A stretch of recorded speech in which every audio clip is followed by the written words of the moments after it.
Dans une cour animée au cœur de Lagos, Madame Adeola et Madame Femi vivaient en parfait voisinage, leur maison mitoyenne symbolisant une proximité bien au-delà de la simple géographie. Malgré leurs différences marquées en matière d'éducation, leur amitié restait inébranlable, semblable à des liens familiaux solides. Madame Adeola, fervente adepte de la discipline, gérait sa maison avec une rigueur exemplaire.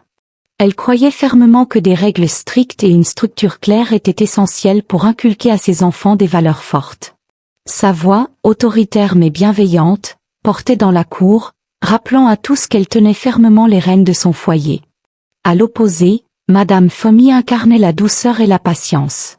Indulgente, elle préférait guider ses enfants par des conseils posés plutôt que par des réprimandes. Sa voix, presque toujours douce, créait une atmosphère apaisante autour d'elle, gagnant ainsi le respect de ses proches, non par la peur, mais par une affection sincère. Leurs différences de style auraient pu les éloigner, mais ces divergences enrichissaient leurs relations. Elles partageaient leurs repas, se confiaient leurs soucis et trouvaient ensemble des solutions aux défis de la vie quotidienne. En tant que commerçantes acharnées, elles passaient leur journée au marché, travaillant dur pour subvenir aux besoins de leur famille, laissant leurs enfants, Aigreco et Tola, grandir presque comme des frères et sœurs. Le rire des enfants résonnait souvent dans la cour, symbole de l'harmonie entre ces deux foyers. Bien que leurs approches parentales diffèrent, Madame Adeola et Madame Femi partageaient une conviction commune, offrir le meilleur avenir possible à leurs enfants, car pour elles, l'amour et le respect étaient les piliers d'une éducation réussie. Un soir, autour d'un repas simple mais réconfortant, Tola, le regard brillant d'espoir, lança une question à sa mère. « Maman, est-ce que je peux avoir un téléphone? Tous mes camarades en ont. Je me sens à part. » Madame Femi, prise au dépourvu, posa sa cuillère, un léger froncement de sourcils trahissant sa réflexion. « Un téléphone, Tola? N'es-tu pas encore un peu jeune pour cela? »« Mais maman, ce n'est pas seulement pour jouer, » insista Tola, ses yeux suppliants fixés sur elle. « Je pourrais m'en servir pour étudier aussi. » Face à cette demande inhabituelle, Madame Femi prit un moment pour réfléchir. Elle connaissait la responsabilité qu'un appareil de ce genre imposait et doutait que son fils soit prêt. Finalement, elle lui lança un défi. « Si tu parviens à te classer premier de ta classe ce trimestre, je t'achèterai un téléphone. Mais tu devras prouver que tu le mérites. » Les yeux de Tola s'illuminèrent d'une détermination nouvelle. Dès lors, il mit toute son énergie dans ses études. Même Aigreco, toujours curieuse, remarqua ce changement. « Tu es vraiment sérieux à propos de ce téléphone, hein ?» se moqua-t-elle un soir, alors qu'ils travaillaient sur leurs devoirs. Tola répondit avec assurance, « Je vais montrer à maman que je peux le faire. » Et il le fit. À la fin du trimestre, Tola revint chez lui, le bulletin scolaire en main, fier de sa première place. Fidèle à sa promesse, Madame Femi lui offrit un téléphone flambant neuf. Ce fut pour lui une victoire, mais aussi le début d'une aventure qui allait chambouler leur quotidien. Avec son nouveau téléphone en main, Tola était aux anges. L'appareil, plus moderne qu'il ne l'avait espéré, devint rapidement son objet préféré. Il l'utilisait pour explorer de nouvelles applications, jouer à des jeux et même regarder des vidéos éducatives. Aigreco, toujours curieuse, partageait souvent ses moments avec lui. Ensemble, ils riaient aux éclats devant des vidéos amusantes et échangeaient des idées sur les jeux qu'ils découvraient. Un après-midi ensoleillé, les deux amis étaient assis dans la chambre de Tola, concentrés sur l'écran lumineux du téléphone. Aigreco, fasciné, déclara « Ce truc est génial. On peut tout faire avec. » Le téléphone devint pour eux un nouvel univers à explorer. Toutefois, leur curiosité les mena bientôt à des contenus qu'ils ne comprenaient pas entièrement. Un jour, Tola, en naviguant dans les applications, tomba sur une vidéo intrigante. Sans réfléchir, il cliqua dessus. L'écran s'illumina avec des images inhabituelles, bien différentes des dessins animés et jeux auxquels ils étaient habitués. « Qu'est-ce que c'est ?» demanda Aigreco, la voix hésitante. Tola haussa les épaules. « Je ne sais pas. Peut-être quelque chose pour les adultes. » Malgré leur confusion, la curiosité les poussa à regarder, bien qu'un sentiment d'inconfort planait. À la fin de la vidéo, Aigreco murmura « Ça ne me semble pas bien. Peut-être qu'on ne devrait pas regarder ça. » Tola hésita avant de répondre. Ce n'est qu'une vidéo, Aigreco. On ne fait rien de mal. Mais au fond d'eux, une étrange sensation de malaise persistait. Ce moment marqua un tournant subtil dans leur routine, les plongeant dans un monde d'interrogations qui allait bientôt mettre leur amitié et leur innocence à l'épreuve. Avec le téléphone, Tola et Aigreco trouvèrent une nouvelle façon de passer leurs après-midi. Ils naviguaient entre applications et vidéos, fascinés par cet accès illimité à un monde virtuel. Aigreco, intrigué, s'amusait à poser des questions sur les fonctionnalités de l'appareil, tandis que Tola, fier de son nouveau jouet, lui montrait tout ce qu'il avait appris. Un jour, alors qu'ils étaient seuls dans la chambre de Tola, ils tombèrent sur une application inconnue. Sa miniature colorée attira l'attention d'Aigreco. « C'est quoi, ça ?» demanda-t-elle. Tola haussa les épaules avant de cliquer. L'application s'ouvrit sur une série de vidéos aux images intrigantes. Par curiosité, Tola sélectionna l'une d'elles. Le contenu qui apparut était différent, bien éloigné de ce qu'ils regardaient habituellement. Les deux enfants échangèrent un regard perplexe, partagé entre l'étonnement et l'hésitation. « On dirait quelque chose pour les grands », murmura Aigreco, son ton oscillant entre curiosité et doute. Tola, pourtant hésitant, répondit « Ce n'est rien. On regarde juste. » Les minutes passèrent, et bien qu'ils ne comprissent pas tout ce qu'ils voyaient, ils continuèrent à explorer. Cependant, une gêne grandissait en eux. Aigreco, incapable de contenir son malaise, finit par dire « Tola, ça ne me plaît pas. Et si quelqu'un nous voyait ?» Tola, bien qu'un peu troublé lui aussi, tenta de la rassurer. « Personne ne saura. On garde ça pour nous. » Cet accord silencieux scella un secret entre eux, transformant leur moment d'insouciance en une routine plus discrète. Mais leur curiosité allait bientôt dépasser les limites, entraînant des conséquences qu'ils n'auraient jamais anticipées. Les jours suivants, Tola et Aigreco revinrent régulièrement à ces vidéos. Leur curiosité, initialement innocente, s'était transformée en fascination discrète. Chaque après-midi, lorsque leur mère était au marché, ils se réfugiaient dans la chambre de Tola, verrouillant la porte pour éviter toute interruption. Les vidéos, bien qu'incompréhensibles à bien des égards, exerçaient une étrange attraction sur eux. Tola semblait plus à l'aise, persuadé qu'il n'y avait rien de mal à regarder. Aigreco, en revanche, ressentait un malaise grandissant. « Tola, tu es sûr que c'est une bonne idée ?» lui demanda-t-elle un jour, les yeux rivés sur l'écran. « Ce n'est qu'un écran, Aigreco. On ne fait rien de mal, » répondit-il avec une assurance feinte. Mais le poids de ce secret commença à modifier leur comportement. Ils jouaient de moins en moins dans la cour et ne faisaient plus leurs devoirs ensemble. Leur complicité semblait s'effacer, remplacée par un silence lourd et des regards furtifs. Un après-midi, Aigreco brisa ce silence. « Je ne sais pas si c'est bien qu'on continue. Et si nos mères le découvraient ?» Tola, piqué au vif, répliqua. « Alors, tu ne dis rien. Personne ne doit savoir. » Malgré cette promesse mutuelle, le doute s'était immiscé entre eux. Aigreco devenait de plus en plus réticente, mais la peur des reproches l'empêchait de parler. Ce qui avait commencé comme une exploration innocente prenait une tournure pesante, menaçant non seulement leur innocence, mais aussi l'amitié qui les avait toujours unis. Chacun des deux enfants sentait qu'ils s'aventuraient sur un chemin dont ils ignoraient les conséquences. Ce contenu viole peut-être nos politiques d'utilisation. Avons-nous fait une erreur? Dites-le nous en attribuant un avis négatif à cette réponse. Les après-midi, autrefois remplis de rires et de jeux dans la cour poussiéreuse, s'étaient transformés en moments silencieux derrière une porte close. Tola et Aigreco, liés par un secret qu'ils ne comprenaient pas entièrement, semblaient s'éloigner de la légèreté de leur enfance. La complicité qui les unissait était désormais teintée d'un mélange de curiosité interdite et de malaise. Un jour, alors qu'ils étaient à nouveau seuls, Aigreco posa une question qui flottait depuis longtemps dans son esprit. « Tola, tu crois que ce qu'on regarde, c'est mal ?»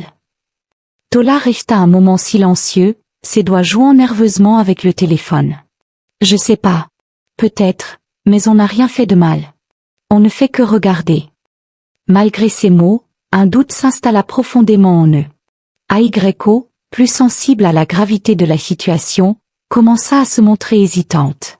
Elle proposa même d'arrêter, mais Tola, captivé par la nouveauté de leur découverte, insista. « Si on arrête, Tu crois qu'on va oublier? Demanda-t-il.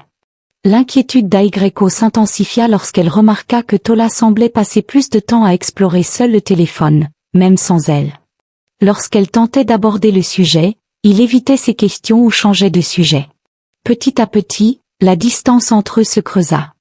Aigreco trouvait du réconfort dans des activités qu'ils partageaient autrefois, mais Tola semblait absorbé par le monde virtuel qui s'offrait à lui.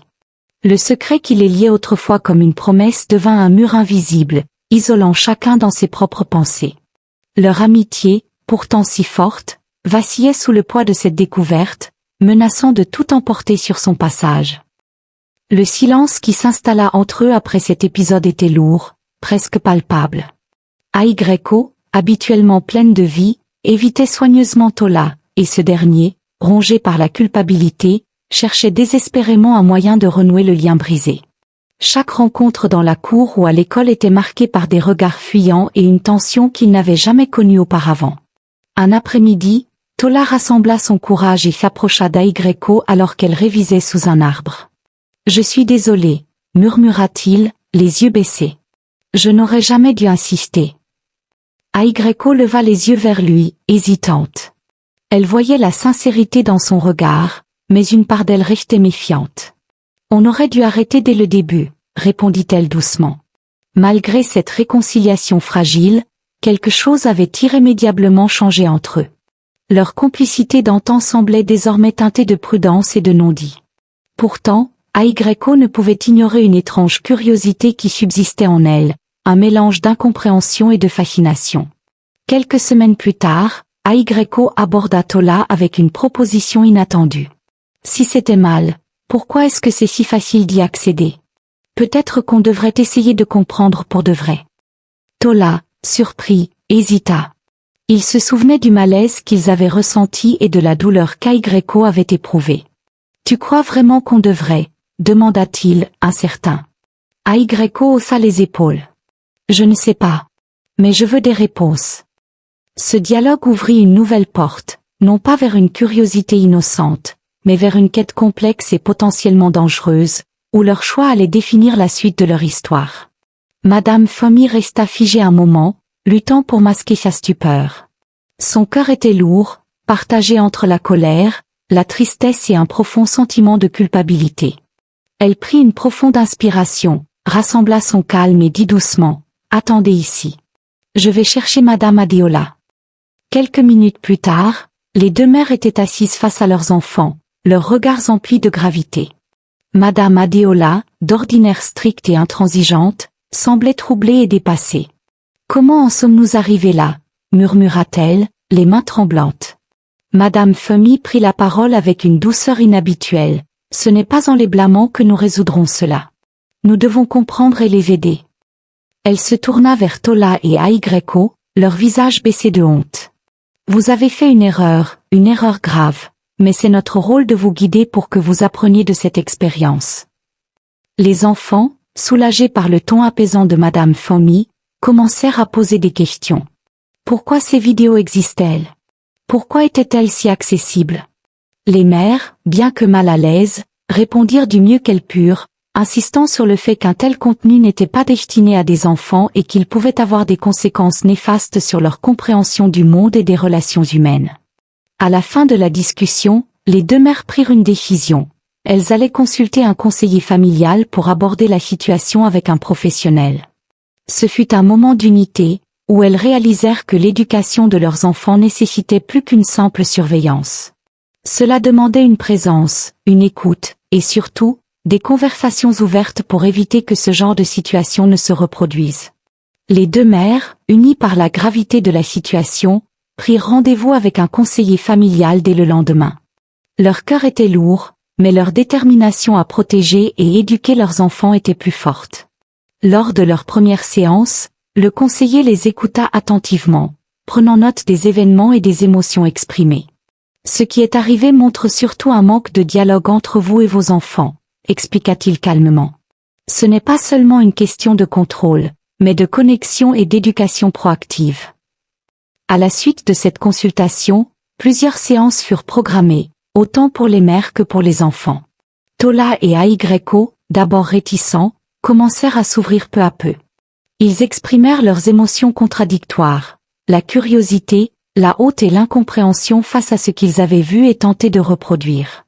Le conseiller leur expliqua avec des mots adaptés à leur âge les notions de consentement, de respect et de limites personnelles, tout en insistant sur l'importance de s'orienter vers des adultes de confiance lorsqu'ils se sentaient perdus. De leur côté, Madame Femi et Madame Adeola apprirent à mieux comprendre les besoins émotionnels et psychologiques de leurs enfants. Le conseiller les encouragea à instaurer des moments réguliers de dialogue et à surveiller l'utilisation des outils numériques tout en laissant un espace de liberté contrôlée. Peu à peu, l'atmosphère dans la cour changea. Les rires des enfants revinrent, bien que teintés d'une maturité nouvelle. Les deux mères, désormais plus conscientes de leur rôle, renforcèrent leur amitié, promettant de se soutenir dans l'éducation de leurs enfants. Cet incident, bien que douloureux, devint le point de départ d'un rapprochement familial et d'un apprentissage profond pour tous. Avec le temps, la relation entre les deux familles s'était adoucie, mais l'incident avait laissé une empreinte profonde. Madame Adeola, désormais plus attentive à l'évolution d'Aigreko, faisait de son mieux pour créer un environnement où sa fille se sentait libre de poser des questions et de partager ses préoccupations sans crainte de jugement. Elle comprit que l'écoute active et la présence affectueuse étaient des piliers essentiels dans l'éducation de sa fille. Elle passa plus de temps avec elle, lui parlant ouvertement des dangers du monde numérique et de l'importance de prendre des décisions éclairées. Madame Femi, de son côté, ajusta sa façon d'éduquer Tola.